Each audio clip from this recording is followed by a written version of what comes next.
সংবিধান নিয়ে আমাদের ছেলেরাও খুব বেশি একটা পড়াশোনা করে না।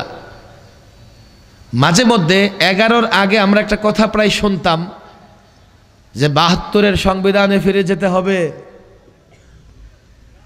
নাস্তিক মোরতাদ বেঈমানের দলেরা এমন একটা কথা প্রায় বলতো, 72-এর সংবিধানে ফিরে যেতে হবে। কেন? 71-এ বাংলাদেশ স্বাধীন হয়েছে, 72-এ যে সংবিধান প্রণয়ন হয়েছে, এই সংবিধানে সেকুলারিজম, ধর্ম নিরপেক্ষতাবাদ এনে সর্বপ্রথম তারা চেষ্টা করেছে মুসলমানদের ঈমান, মুসলমানদের বিশ্বাস, মুসলমানদের আকীদা, মুসলমানদের আমল কিভাবে ধ্বংস করা যায়। হাতে পায়ে ধরে বোঝার চেষ্টা করো। প্রশ্ন আসতে পারে, হুজুর সেকুলারিজমে আমার ঈমান কি করে ধ্বংস করবে? আমি দুটো উদাহরণ দেই। আমি জানি আপনারা সিলেটের মানুষ, ঢাকার মানুষ এটা ভালো বুঝে। ঢাকায় একটা এরিয়া আছে Kamal Ataturk Avenue. Kamal Ataturk Avenue.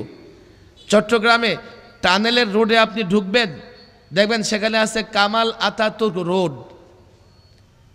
আমি এই জাতির কাছে বারবার প্রশ্ন করেছি, কিরে বাংলাদেশের রাস্তার নামে, বাংলাদেশের রাস্তার নাম, বাংলাদেশের এভিনিউর নাম কামাল আতাতুর্ক কেন হবে?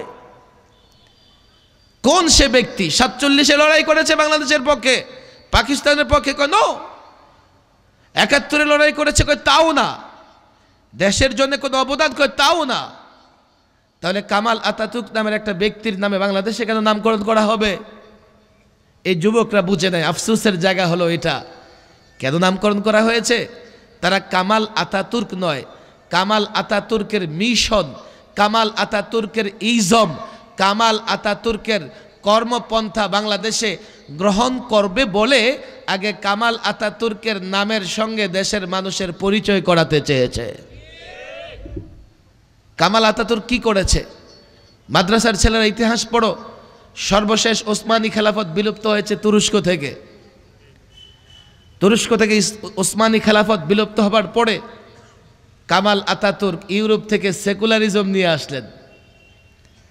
সেকুলারিজম নিয়ে এসে কি কাজ করেছে? ধর্মনিরপেক্ষতা নিয়ে এসে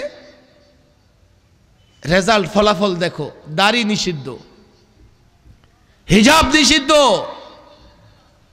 মসজিদগুলোকে মিউজিয়াম বানিয়ে ফেলেছে, বর্ণমালা পরিবর্তন করেছে। কয় কেন? কয় এই বর্ণমালাগুলো আরবির সঙ্গে মিলে এমন বর্ণমালা রাখা যাবে না। মুসলমান বাচ্চারা কোরআন শেখার জায়গা নেই, গর্তের ভেতরে লুকায়া কোরআন শিখত। কামাল আতাতুর্ক সেকুলারিজম প্রতিষ্ঠা করে তুরস্ককে ইসলাম ধর্মহীন করে দিল। আপনারা বলবেন সমস্যা কি? বাংলাদেশের কি সমস্যা? এটা বোঝানোর জন্যই বলছি। দেখো, 11-তে সংবিধান সংশোধন করে সেকুলারিজম নিয়ে আসছে, 12 থেকেই ষড়যন্ত্র শুরু হয়েছে। সবার আগে ষড়যন্ত্র করেছে আমার কোমলমতি শিশুদের নিয়ে। তাদেরকে নাস্তিক মোরতাদ বেঈমান বানানোর জন্যে মুসলমানদের এই পাঠ্যপুস্তক থেকে মুসলিম লেখকদের জাগরণী লেখা বাদ, নবীদের জীবনীবাদ, সাহাবাদের জীবনীবাদ নিয়ে এসেছে, ডারউইনিজম নিয়ে এসেছে, ট্রান্সজেন্ডার, এমনকি ইসলাম ধর্মের বইয়ের মলাটেও দুর্গার ছবি পাওয়া গেছে। সেকুলারিজম কি জিনিস তোমরা বুঝো নাই। সেকুলারিজম যে কত ভয়ঙ্কর জিনিস বুঝো নাই। আরে ডারউইনিজম, বিজ্ঞানী ডারউইন একটা মতামত দিয়েছে, আল্লাহ আমাদের সম্মানিত করেছেন, আদম সন্তান। আমরা তো ডারউইনের মতামতে বিশ্বাসী না। তোমরা যারা ডারউইনের মতামতে বিশ্বাসী, আর আমার তো সন্দেহ হয়, আল্লাহ ভালো জানে, ওদের যাদের জন্ম নদী নালায়, খাল বিলে, পার্কের চিপায় চাপায়, ওদের জন্মের পেছনে বানরের অবদান আছে কিনা ওরাই তালাশ করে দেখো। আমরা তো আদম সন্তান, আল্লাহ আমাদের মর্যাদা দিয়েছে। রাষ্ট্র ধর্মহীন করবার জন্যে তাদের শক্তি দরকার ছিল, সংবিধান সংশোধন করে তারা সেই শক্তি অর্জন করেছে এবং প্রকাশ্যে খোলামেলা বলে বেরিয়েছে এটা সেকুলার রাষ্ট্র, অধিকার সংবিধান দিয়েছে।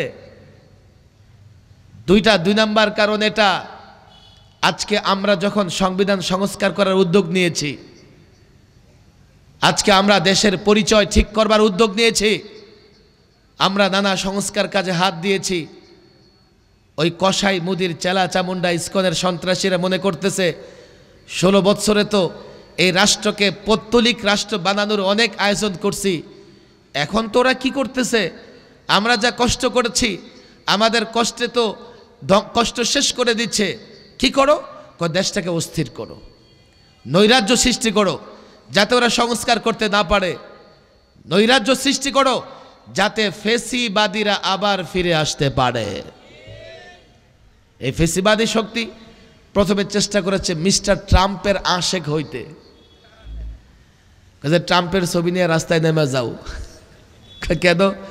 তখন যদি বাধা দেয় তো আমরা বলবো মিস্টার ট্রাম্প দেখো তোমার আশেক, তোমার ছবি নিয়ে নামছে, আমাদের রাস্তায় নামতে দেয় না, তুমি এক জাহাজ সৈন্য পাঠাইয়া দাও আবার যাতে আমাকে ফেসিবাদ প্রতিষ্ঠা করার সুযোগ হয়ে যায়।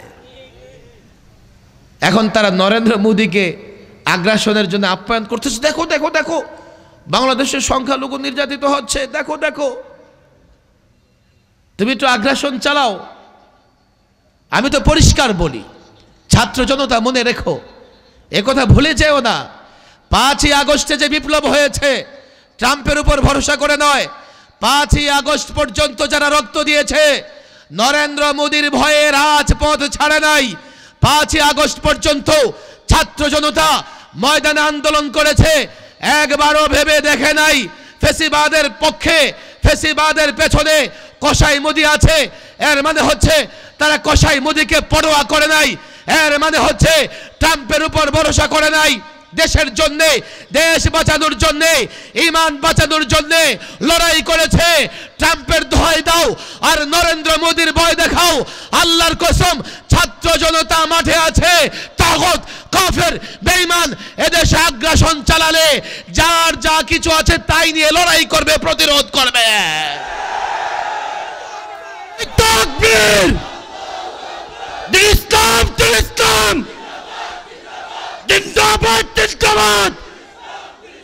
ইসলামের শত্রুরা হুঁশিয়ার সাবধান। আল্লামা মুফতি সাখাওয়াত হোসেন রাজি সাহেব